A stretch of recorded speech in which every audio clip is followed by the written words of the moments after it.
नमस्कार,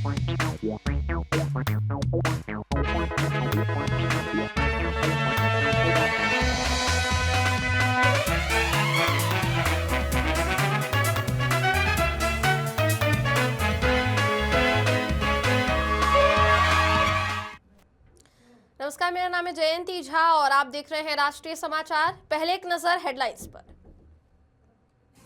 सीएम योगी ने 150 लोगों की समस्याएं सुनी, जमीन कब्जा और पारिवारिक विवाद में कड़ी कार्यवाही के निर्देश, गरीबों के हक के लिए कठोर कदम उठाने का दिया भरोसा।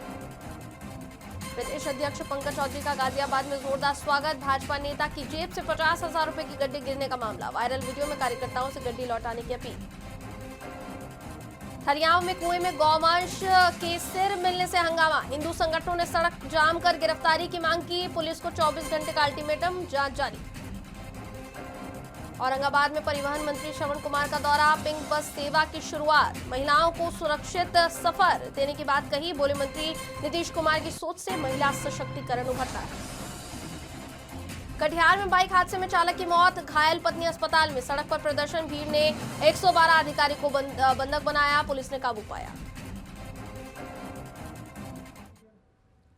2 दिवसीय दौरे पर आए मुख्यमंत्री योगी आदित्यनाथ ने सोमवार को 150 लोगों की समस्याएं सुनी। प्रचंड ठंड के बावजूद भी गोरखनाथ मंदिर में जनता दर्शन आयोजित किया गया।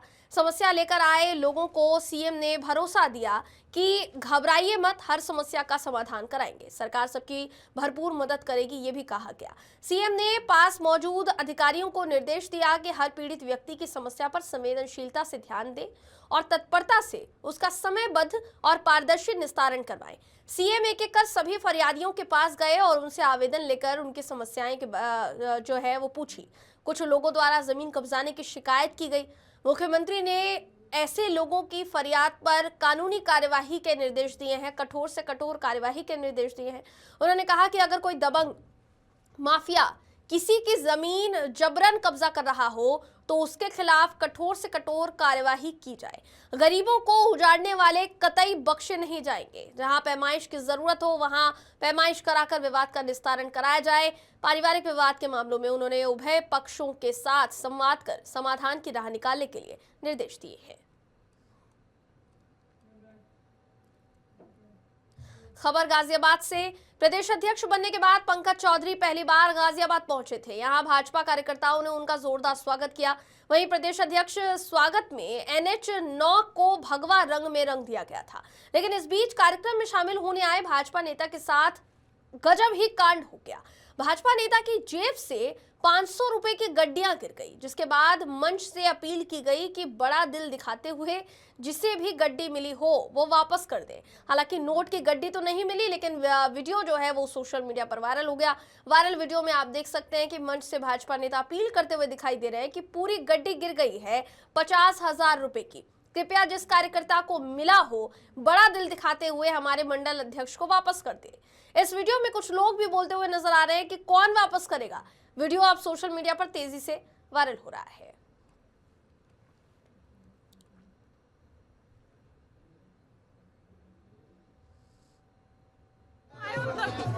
पूरी गड्डी गिर गई है 50,000 रुपए की। हाँ, कृपया जिस कार्यकर्ता को मिल गया हो एक बड़ा दिल दिखाते हुए कृपया एक बार हमारे मंडल के महामंत्री को पकड़ा देंगे।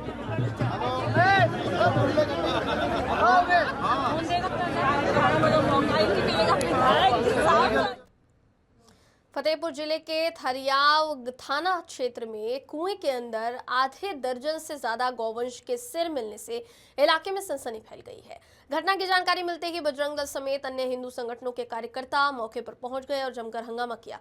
संगठनों ने आरोप लगाया कि गौकशी के बाद गौवंश के सिरों को जानबूझकर कुएं में फेंका गया है। इस घटना के विरोध में हिंदू संगठनों ने सड़क जाम कर प्रदर्शन शुरू कर दिया, जो देर रात तक जारी रहा। प्रदर्शनकारियों ने दोषियों की तत्काल गिरफ्तारी की मांग करते हुए पुलिस को 24 घंटे का अल्टीमेटम दिया है। मौके पर पहुंची पुलिस ने लोगों को समझाने का प्रयास किया और मामले की जांच शुरू कर दी है। फिलहाल क्षेत्र में तनावपूर्ण स्थिति को देखते हुए पुलिस बल तैनात है और पूरे मामले की गहन जांच की जा रही है। ये थरियाव थाना क्षेत्र के अंतर्गत लतीफपुर गांव पड़ता है और हुसैनगंज थाना क्षेत्र के अंतर्गत खोजकपुरा गांव पड़ता है। इसी के बीच में यानी दोनों थाना का बॉर्डर पड़ता है। एक कुआं है, कुएं में लगभग 5 से 6 गौवंश निकाला गया, 6 गौवंश के सर पड़े हुए मिले हैं। और यहाँ कोई नई घटना नहीं है, लगातार हम लोग सूचना देते रहते हैं, लेकिन प्रशासन पता नहीं क्या करता है, कुछ समझ में नहीं आता। लगातार सूचना देने के बाद भी जाग नहीं रहा। और हम लोग यहाँ आए, देखे कि नहीं सर पड़े हुए निकाला गया, प्रशासन के द्वारा निकाला गया। प्रशासन ने 2 दिन का समय दिया है। अगर 2 दिन में जो भी इसमें संलिप्त रहा है अगर नहीं पकड़ के लाते तो बजरंग दल उग्र प्रदर्शन करेगा और उसके लिए हम लोग बाध्य हो जाएंगे। फिर मैं राहुल अग्निहोत्री, जिला संयोजक बजरंग दल फतेहपुर। और एक बड़ी खबर से आपका रुख करवा दें। बड़ी खबर सामने आ रही है राजधानी दिल्ली से, जहां ये खबर है कुलदीप सिंह सेंगर को लेकर। लगातार ये कहा जा रहा था कि कुलदीप सिंह सेंगर जो है, जो जेल में बंद थे, उनको जमानत कैसे दी जा सकती है या उनकी उम्र कैद की सजा को सस्पेंड कैसे किया जा सकता है। अब ये खबर सामने आई है कि दिल्ली हाई कोर्ट द्वारा जो फैसला लिया गया, उस फैसले को सीबीआई द्वारा सुप्रीम कोर्ट में चुनौती देने के बाद आज सुप्रीम कोर्ट में सुनवाई हो रही है। जी हाँ, आपकी जानकारी के लिए बता दें, लंबे समय से ये जो मामला है तूल पकड़े हुए हैं। और इस पूरे मामले पर ज्यादा जानकारी के लिए सीधा सुप्रीम कोर्ट से हमारे साथ जुड़ रहे हैं हमारे संवाददाता दीपक कुशवाहा। ज्यादा जानकारी उनसे लेंगे। और दीपक, क्या जानकारी फिलहाल मिल रही है? अभी फिलहाल सुनवाई जो है दिल्ली में सुप्रीम कोर्ट में चल रही है, इस पूरे मामले को लेकर क्या जानकारी है?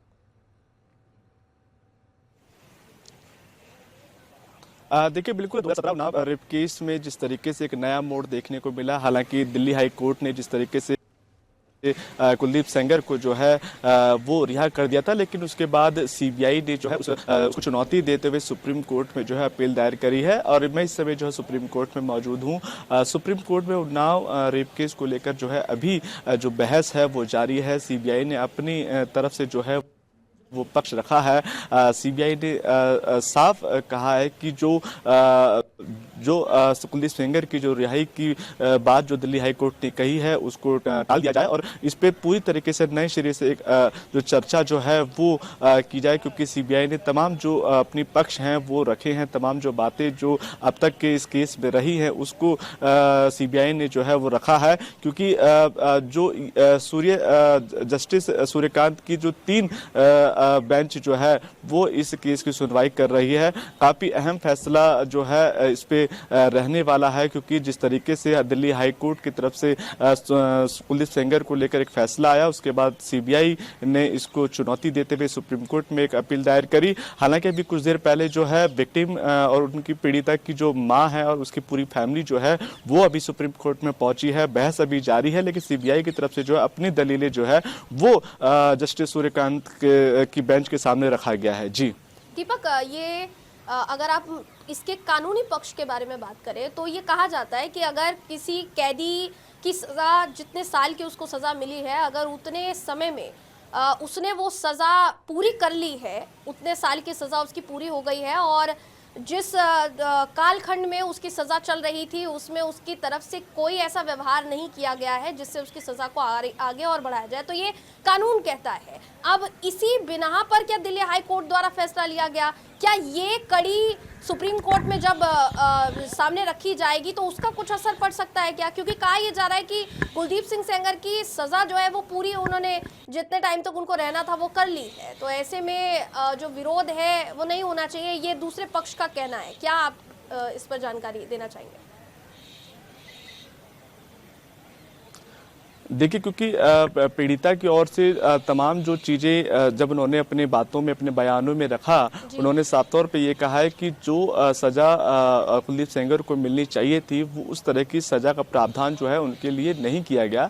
और दिल्ली हाई कोर्ट में जिस तरीके से उनकी जमानत जो की गई, उसके बाद लगातार पीड़िता और उनकी फैमिली जो है हाई कोर्ट के बाद जो है इस बात पे जरूर कह रही थी कि हम सुप्रीम कोर्ट की तरफ तलब करेंगे, क्योंकि जैसे जंतर मंतर पे भी उन्होंने अपने प्रदर्शन किया, दिल्ली के इंडिया गेट पे भी लगातार वो अपनी बातें रखती आई थी। हालांकि जरूर है कि जब कोई सजा अपनी पूरी कर लेता है उसके बाद एक पूरा प्रावधान रहता है, उसके बाद तमाम चीज़ों को देखा जाता है। लेकिन क्योंकि जब आपको अपनी चीज़ें नहीं पूरी हो पाती तो आप सर्वोच्च न्यायालय की तरफ जरूर आप आगे बढ़ते हो। यही कारण है कि पीड़िता और उसकी पूरी फैमिली जो है सुप्रीम कोर्ट का दरवाजा उन्होंने खटखटाया है। सीबीआई ने भी लगातार वो अपनी पक्ष रख रहे हैं। लगातार सीबीआई भी इस बात की मांग कर रहा था कि जो इस केस के अंदर जो अभी तक पूरी बातें निकल कर सामने आई है उस पर कोर्ट ने पूरी तरीके से संज्ञान नहीं लिया है। इस पर बहुत सारी ऐसी बातें रही हैं जिस पे कोर्ट को देखना चाहिए था, और यही कारण है क्योंकि अभी जो अपडेट निकल कर सामने आई है इसमें सीबीआई ने कहा है कि जो जमानत दिल्ली हाईकोर्ट की तरफ से कुलदीप सेंगर को दी गई थी उसको खारिज किया जाए और इस पे एक नए तरीके से जो है इस पे जो है सुनवाई की जाए, ताकि जो इसमें अभी तक संज्ञान नहीं लिए गए, जिस पर कोर्ट का ध्यान केंद्रित नहीं हुआ है, उस पर सीबीआई जो है ध्यान केंद्रित करवाना चाह रही है। और क्योंकि पीड़िता की तरफ से लगातार ये जो बातें हैं वो निकल के सामने आई है, क्योंकि जिस तरीके से कुलदीप सेंगर ने उनके साथ तमाम जो घटनाएं उनके साथ घटी, जिस तरीके से जो अपनी बातें जो हैं अपनी रखी है पीड़िता ने, तो उसको देखे तो विक्टिम जो बातें कह रहे हैं उससे वो संतुष्ट नहीं है। हालांकि कुलदीप सेंगर की तरफ से उनकी बेटी ऐश्वर्या सेंगर और उनके वकील जो है कुछ देर पहले ही सुप्रीम कोर्ट पहुंच चुके हैं, लेकिन अभी फिलहाल इस पूरे मामले में जो है सुप्रीम कोर्ट के अंदर जो है बहस जारी है। जी दीपक, इससे पहले भी देखा गया कि इस पूरे मामले को लेकर विरोध प्रदर्शन किया गया कई महिलाओं की तरफ से, और योगिता भयाना जो लगातार इस पूरे मामले पर नजर बनाए हुए हैं और लगातार पीड़ित पक्ष जो है उनका मुद्दा उठा रही है, उनके सवाल खड़े कर रही है, उनकी भी बहस हो गई उन महिलाओं से। क्या उसको देखते हुए सुरक्षा में कुछ इजाफा किया गया है सुप्रीम कोर्ट के बाहर? क्योंकि आज जो भी निर्णय आएगा, जो भी फैसला आएगा सुप्रीम कोर्ट का, उस पर सबकी नजर है और वो ऐतिहासिक होने की उम्मीद जताई जा रही है। दीपक, बिल्कुल, क्योंकि देखिए योगिता भयाना लगातार जो है विक्टिम के साथ, उनके परिवार के साथ लगातार जो है एक धरने प्रदर्शन प्रोटेस्ट में जो है वो लगातार शामिल है। लगातार पीड़िता की जो बात है वो उठाती हुई नजर आई हैं। कल भी जंतर मंतर पर जिस तरीके से उन्होंने अपनी बातें रखी, उससे पहले भी लगातार वो पीड़िता के साथ बनी हुई है। लेकिन आज का जो दिन है वो काफ़ी महत्वपूर्ण इसलिए हो जाता है क्योंकि सुप्रीम कोर्ट में ये सुनवाई होनी है, पहली सुनवाई है और काफ़ी बड़ी सुनवाई है, क्योंकि सुप्रीम कोर्ट जब सूर्यकांत की बेंच जब इस पे सुनवाई कर रहा है, उसके बाद क्या फैसला सुनाने वाला है सुप्रीम कोर्ट, इस पर सबकी नजर है। लेकिन उससे पहले सुप्रीम कोर्ट के आसपास के इलाकों में जो है सुरक्षा की तैनाती जो है वो पूरी तरीके से बढ़ा दी गई है। जगह जगह दिल्ली पुलिस की टीम मौजूद है, सीआरपीएफ की टीम भी मौजूद है, बैरिकेडिंग कर दी गई है। पूरे जो सुप्रीम कोर्ट के आसपास का जो इलाका है उसको छावनी में तब्दील कर दिया गया है, ताकि किसी तरह की कोई दिक्कत परेशानी जो है इस बहस के दौरान ना हो सके। किसी प्रकार का दंगा फसाद जो है इस सुनवाई के दौरान ना हो सके, इसको लेकर सुप्रीम कोर्ट के आसपास जो इलाके में सुरक्षा जरूर बढ़ा दी गई है। लेकिन क्योंकि बहस अभी तक जारी है, बहस के अंदर लगातार सीबीआई अपना पक्ष रख रहा है और सीधे तौर पे वो सबसे पहले उनकी मांग यही है कि कुलदीप सेंगर की जो जमानत है उसको सुप्रीम कोर्ट की तरफ से खारिज कर दिया जाए और इस पर पूरी तरीके से और बिल्कुल हमारी जो नज़र है वो इस पूरे मामले पर बनी हुई है। और दीपक जो है अभी फ़िलहाल उनका जो नेटवर्क एरिया है शायद वो ठीक नहीं है, जिसकी वजह से जो जानकारी है वो ठीक से वो नहीं पहुंचा पा रहे हैं। मगर जितनी जानकारी उन्होंने दी है उसके मुताबिक ये कहा जा सकता है कि फिलहाल सुप्रीम कोर्ट में सुनवाई चल रही है और ये अपने आप में देखिए बड़ा मामला है। कुलदीप सिंह सेंगर भारतीय जनता पार्टी के नेता रहे और उसके बाद इतने गंभीर मामले में वो सीधे तौर पर उनको सजा हुई और अब जाकर उनकी सजा पर जब दिल्ली हाई कोर्ट का फैसला आया तो वो मामला अब सुप्रीम कोर्ट जा पहुंचा है। सुप्रीम कोर्ट द्वारा क्या निर्णय लिया जाता है, देश की सर्वोच्च अदालत क्या निर्णय देती है, इस पर सबकी निगाहें जो है वो टिकी हुई है और हमारी कोशिश रहेगी कि इस मामले पर ज्यादा जानकारी हम अपने दर्शकों तक पहुंचाएं।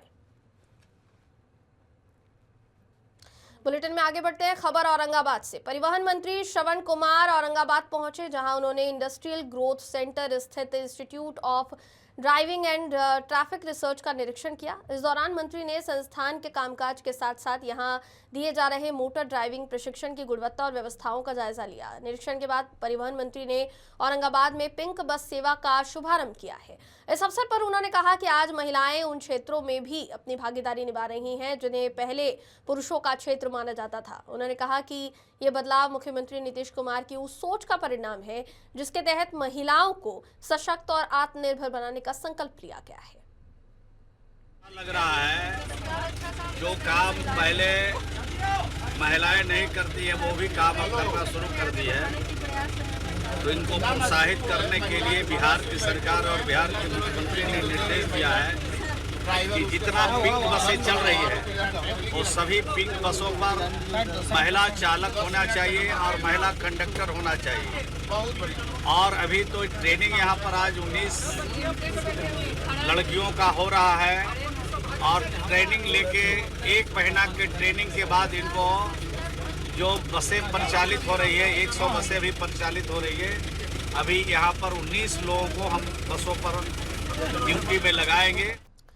खबर कटिहार से। कटिहार जिले के मनिहारी प्रखंड में मनोहरपुर शिव मंदिर के पास सर्विस रोड पर एक दर्दनाक सड़क हादसा हुआ जिसमें बाइक चालक की मौके पर ही मौत हो गई। नारायणपुर पंचायत के सिमल तल्ला निवासी छोटेलाल हेम्ब्रम की बाइक खड़ी ट्रक से टकरा गई जिससे उनके मौके पर ही मौत हो गई, जबकि उनकी पत्नी नीलमणि गंभीर रूप से घायल हो गई। घायल महिला को इलाज के लिए मनिहारी अनुमंडल अस्पताल में भर्ती कराया गया है और हादसे के बाद गुस्साए ग्रामीणों ने शव को सड़क पर रखकर विरोध प्रदर्शन शुरू कर दिया। जानकारी की माने तो बिना परिजनों को सूचना दिए शव को मनिहारी ले जाने का प्रयास किया गया जिससे लोगों का आक्रोश और ज्यादा बढ़ गया। आक्रोशित भीड़ ने 112 डायल के एक अधिकारी को कुछ देर के लिए बंधक बना लिया और उनके वाहन के हवा भी निकाल दी। फिलहाल मौके पर स्थिति तनावपूर्ण बनी हुई है, ऐसा बताया गया और पुलिस हालात को काबू करने की कोशिश कर रही है। कि हमको इसका उचित मुआवजा मिलना चाहिए, जो पहले इंसाफ मिलना चाहिए। इंसाफ मिलेगा तब लाश उठेगा, नहीं मिलेगा तो नहीं। इस तरह की घटना देख रहे हैं यहाँ पे जो गिट्टी गिरवा रहे हैं उनकी लापरवाही। हाँ, लापरवाही है। रोड पर उसको गिराना चाहिए। अगर बिजनेस कोई करता है तो उसको अपना जमीन पर गिराना चाहिए, रोड पर नहीं गिराना चाहिए। आपका क्या संदेश है लोगों से? लोग से यही अपील है हमारा कि इस तरह का पुनरावृत्ति नहीं होना चाहिए। इस तरह का घटना नहीं तो जवान लड़का का मौत हो गया, उसका परिवार का भरण पोषण कौन करेगा? जिस गाड़ी से एक्सीडेंट हुआ वो यहाँ पे मौके पे है या नहीं? गाड़ी भगा दिया गया है। गाड़ी भगा दिया गया है। हाँ। जो मिट्टी व्यवसायी थे वो उनके द्वारा भगा दिया गया है। अब इस तरह की जो है समाज के ही रहने वाले हैं और उनके द्वारा भगा दिया जा रहा है, क्या कहाँ उचित देखते हैं? अनुचित है, ये उचित तो नहीं है, अनुचित है। आंध्र प्रदेश में टाटानगर एर्नाकुलम एक्सप्रेस में आग लगने से एक शख्स की मौत हो गई। एक सीनियर पुलिस अधिकारी ने बताया कि विशाखापट्टनम से करीब 66 किलोमीटर दूर यालामंचिली में टाटानगर एर्नाकुलम एक्सप्रेस के 2 डिब्बों में आग लगने की घटना सामने आई है। इस हादसे में एक व्यक्ति की मौत हो गई है। बताया जा रहा है कि यालामंचिली में यह हादसा देर रात हुआ है। पुलिस अधिकारी ने बताया कि उन्हें आग लगने की जानकारी रात करीब 12:45 पर मिली। टाटानगर एर्नाकुलम एक्सप्रेस के जिन 2 कोच में आग लगी उनमें से एक कोच में 82 और दूसरे में 76 यात्री थे। ट्रेन के B1 कोच से एक शव को बरामद किया गया है। आपकी जानकारी के लिए बता दें कि जिस वक्त यह हादसा हुआ उस वक्त ट्रेन के यात्री गहरी नींद में थे। जैसे ही ट्रेन की कोच में आग फैलने लगी यात्रियों में हड़कंप मच गया। यात्री जल्दी जल्दी ट्रेन से नीचे उतरने लगे। अब गनीमत यह रही कि समय पर अधिकांश यात्रियों ने कोच को खाली कर दिया। देखते ही देखते पूरी बोगी धू-धू कर जल उठी। आग बुझाने के बाद दोनों जले हुए डिब्बों को ट्रेन से अलग कर दिया गया और करीब आधे घंटे की देरी के बाद ट्रेन अपने गंतव्य की ओर रवाना हो गई। आग बुझाने के बाद ट्रेन के B1 कोच से एक शव बरामद किया गया। मृतक की पहचान चंद्रशेखर के रूप में हुई है। हादसे के वक्त वो कोच B1 में थे और आग में बुरी तरह झुलस गए।